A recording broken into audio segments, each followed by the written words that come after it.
There you go. Well, it's the last podcast of the year, guys. 2023. Yeah, I mean, I must admit, we weren't expecting to, I think, enjoy doing these podcasts so much and do them every week. I mean, it's been good because the market's been a bit quieter, but we wanted to come on today and do a final episode for 2023 and talk about a bit of a roundup. Yeah, a roundup and talk about next year, what our plans are with the podcast, because there's so much we could do. There is. I must admit, as Ty said at the start, this year has been tough across the boards for both candidates, clients, just the recruitment, other recruiters as well. Like, it's just been tough. But this is the last podcast of 2023. I can't believe we started it however many weeks ago. We did now. Yeah. We've done so many. We have 20 episodes. Yeah. We've also impulsively gone live. So we didn't create an event or anything. We just thought, well, if you want to pop on for the final one, feel free. And if you've got any questions. And I guess it's less of a podcast, it's more of an update and like overview. Just to because for you, how was your 2023 been? If you were to be completely transparent and open. Probably like hitting my head against a brick wall over and over again, but then not completely shattering hope. Like, just it's toughened me up, I think, with recruitment. And I think, that if you get through a year like this, you can get through anything in recruitment. So I'm proud of, I think this goes for both of us. I think we should be really proud of how we've been so consistent and stuck with it, because a lot of people give up, Luce. Yeah, it's resilience, isn't it? I remember Rob saying one of the main things you need is resilience. I still think the bigger one is being able to be adaptable. But you have to be adaptable in this market and resilient. And I think that before, haven't we? Yeah. And I think that's definitely something that we've both achieved, because as you said, there has been some head knocking moments. I mean, we could do like a highlight. Head banging against the wall. No, I'm not banging in a good way. Like, no, just want to. But no, I would say for me, the last 2 months have probably been the strongest I've been in my recruitment career so far. The short career so far, hopefully going to be longer, but I definitely feel for me, things came together. Yeah. And I've been lucky. That's not luck. That was her hard work over the last year and a half, and things finally playing and the market playing ball a little bit more to match her hard work. So I think it's going to be slightly subjective in recruitment. Like, the last 2 months for me are probably my hardest of the year, which is shocking to say. But I think just because I had a little bit longer to line things up before this year came about and I had things in the pipeline, made it slightly easier for me this year. But I'm not saying like by any means has it been easy, but I just think trying to like make Lucy realize it's not luck, it's her hard work. And I think me and Lucy have been getting out to client visits more. I love that. Building better relationships with clients. Yeah, I would say next year that is going to be like a key thing for us, just getting out there. Like, we went and visited a client yesterday, which Tyler posted a video on this morning, if you want to check that out.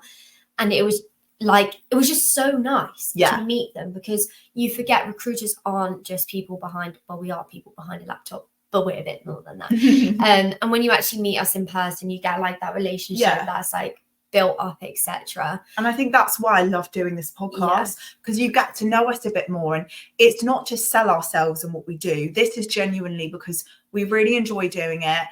And I think talking about clients leads us quite well into what we want to talk about for 2024. I'm going to let Lucy talk through plans. So we were actually thinking, so 2024 is obviously just around the corner now, and we were trying to think about the direction that we want the podcast to go in. Now, we started this because we were two girls just thinking we really want to get a podcast out there, get the conspicuous brand, get our brand out there, try and reach as many people as possible. I feel like we've started to achieve that. We've put in the legwork to sort of build a bit of a community around it now, I would say. Definitely. And now we've thought, well, where do we actually want this to go? Because it can't just be we come on. Obviously, we've had a great time discussing random different topics, which have been beneficial. It's been about the recruitment But it's been world. hard to like hone in on who is this adding value for, and what is the aim of this podcast? Because as we said, this year's been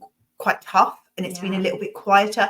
Next year we probably won't be able to do one every week, so no, we're already seeing a massive change in the market. Like these past 2 weeks we've had about 25 minimum new roles I would say. Clients coming to us saying how project sign-offs are happening in January, which means there's going to be an uplift in recruitment, and it's going to be hopefully a very positive domino effect going into 2024. So if you're a client out there that is in the same boat and also feels like they need a little help in hand with recruitment, please reach out to us. Happy to help.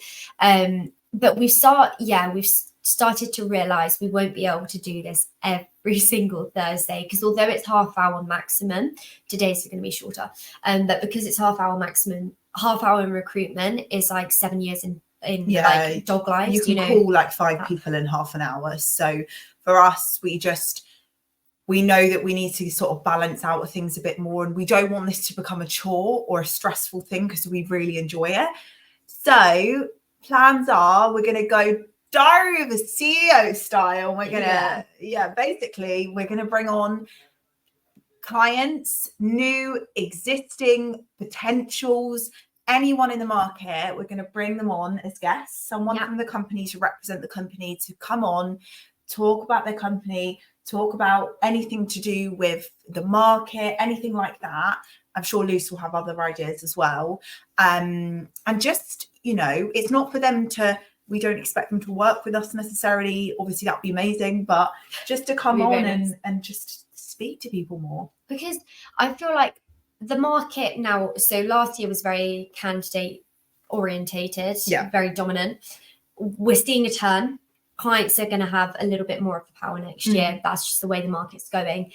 Now, for clients to stand out in a competitive client market, you have got to make sure you have got your selling points and you are showcasing why you are better than another company.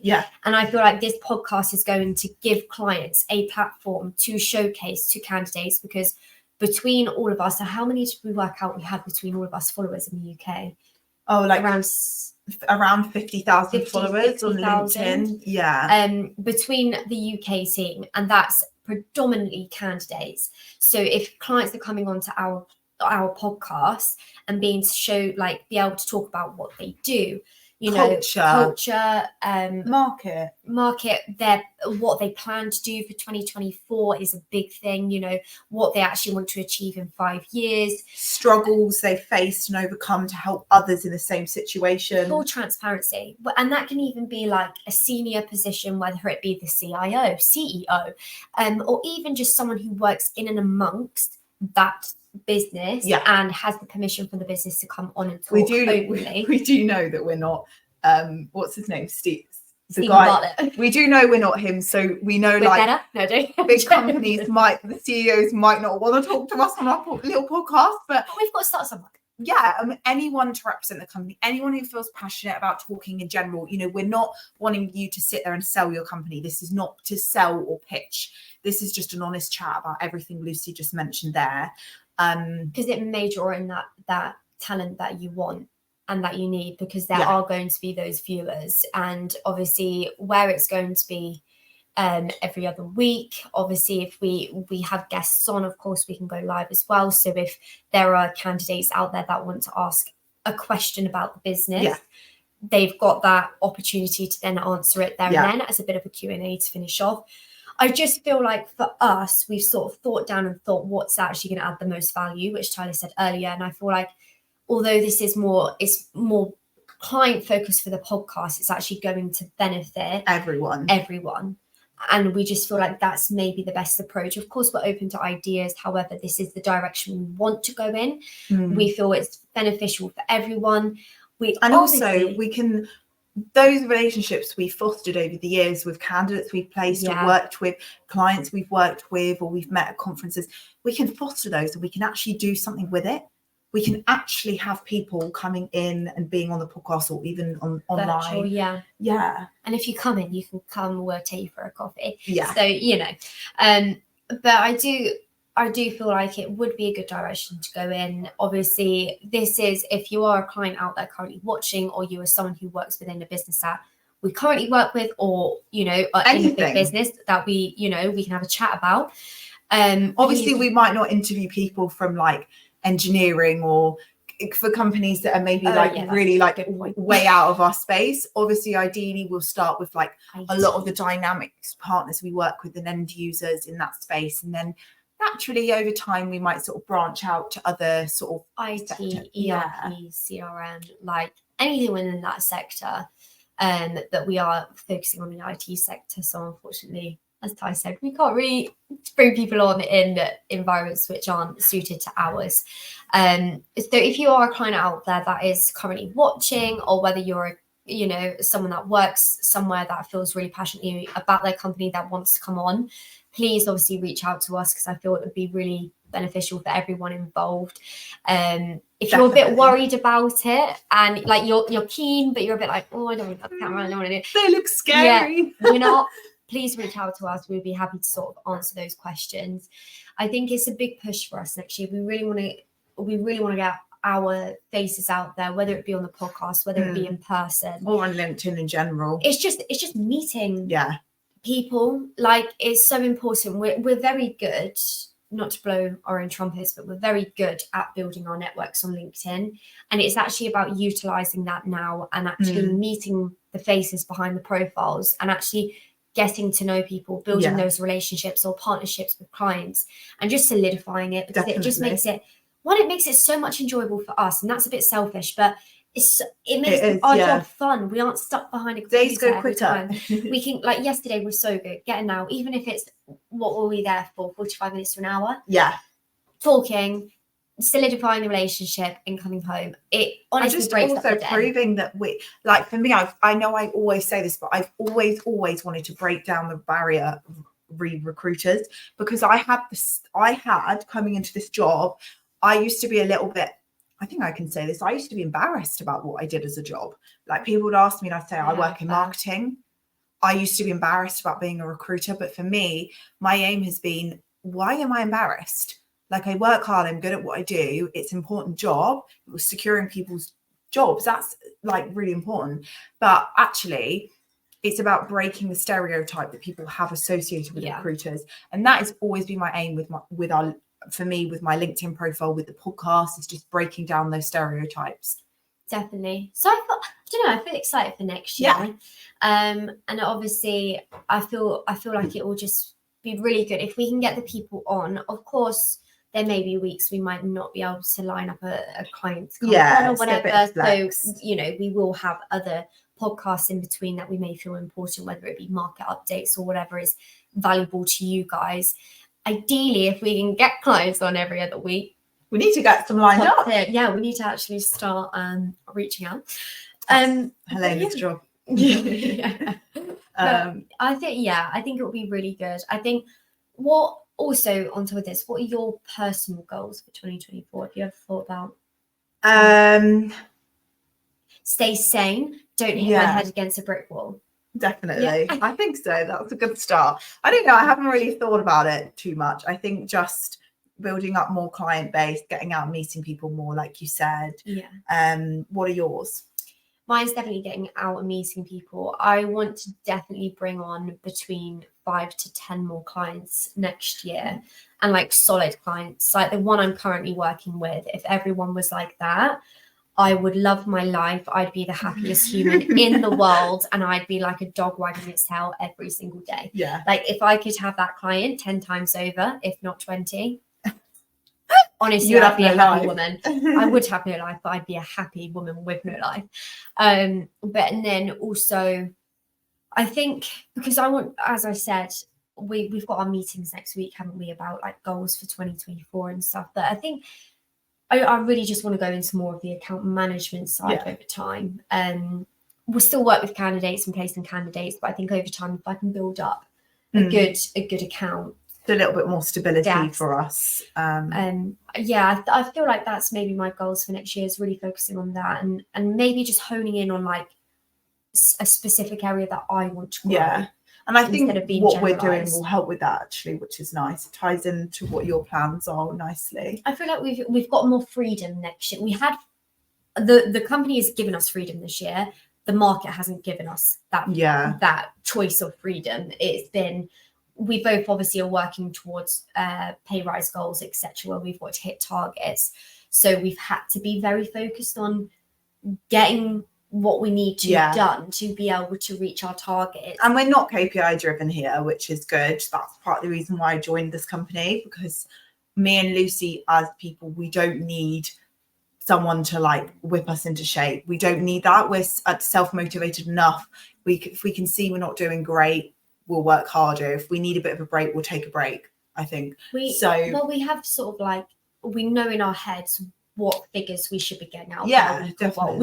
We know what works, we know what doesn't work. So if it's working, we're doing enough. If it's not, we clearly need to up it. But I feel like that restricted us to being able to be creative with our work this year. It's a fair thing to say. Like, you've got to be creative in recruitment because you need to stand out against, although me and Tyler work very collaboratively together, we still need to have our own differences and a bit of a niche to be able to be competitive in a good way, but be competitive in which directions we want to go and where we want to go. We're actually really lucky here. Like Lucy and Helena, the marketing lady at Conspicuous, we're very lucky. I think you can tell that me and Lucy are genuinely really good friends. And I think that helps a lot working in an environment that we enjoy and that we get on well with people. But we're also we don't let it affect our work, which I know people say, or you can say that, but actually, no, we draw the line on some things. So definitely. It's exciting. Yeah. It is. And today we've actually got our whole team meeting, which is like our end of year review, where we all come in, we get takeaway, we do our secret Santa. I mean, look, I actually look like a bit of a plonker, don't I? Because I'm in my Christmas jumper. I'm Scrooge over here. I've got the Grinch on, if anyone wants to see. And you haven't got your Christmas jumper on, so I look a bit weird, but I've got my reindeer scrunchie in. So yeah, we've got our end of year review, look at the highs and lows. There probably is a few more lows this year with the market, but I know Rob is going to be striving to absolutely smash our goals next year, and I feel like as a team we'll do that because the market is heading in that direction. So I feel like it will be a really good chat. We're looking forward to it. So if you want to come on the podcast next year, please drop me or Lucy or the Conspicuous page a message, and we will obviously schedule something in. Doesn't matter when it is next year, any time next year, and we will be reaching out to a few people as well. But yeah, thank you so much, guys. Happy New Year and Happy Christmas. That gave me goosebumps. It's actually only like 11 days until Christmas. So Merry Christmas, guys. Merry Christmas. Have a good one. Speak to you in 2024. Bye.